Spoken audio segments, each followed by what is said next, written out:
Mais d'abord, donc, les inquiétudes des parents d'élèves du lycée agricole de Monta, c'est tout près de Cahors.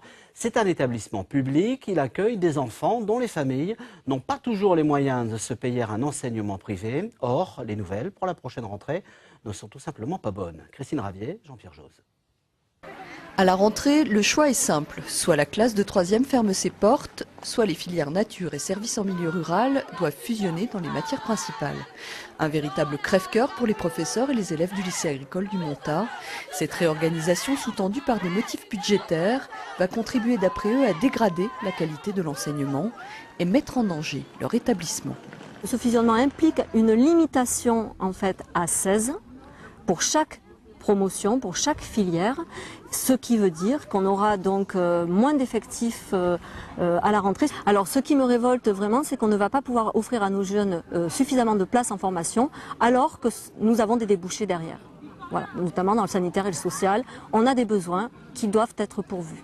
Le lycée agricole du Monta comptait 237 élèves à la rentrée 2010. Il passera en dessous du seuil officiel de viabilité de 220 élèves à la rentrée 2011.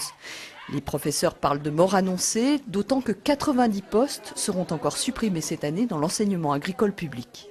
Ce qu'on craint, c'est la disparition de l'enseignement agricole public. C'est vraiment comme ça maintenant que c'est posé, quoi. C'est-à-dire que l'enseignement agricole en France, c'est l'enseignement agricole public 37% des jeunes scolarisés, le privé scolarise 63%. Et avec les suppressions de postes, avec les fermetures de classes, on est vraiment sur une fragilisation très très forte de petits établissements qui ne pourront plus fonctionner à terme. 20% des élèves inscrits dans des lycées agricoles ont leurs deux parents au chômage. Leur accès à l'enseignement privé, souvent très coûteux, n'est pas envisageable.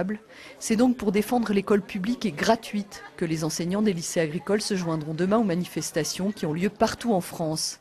Ils organisent également un rassemblement de portée nationale le 29 mars au lycée agricole d'Auzeville à Toulouse.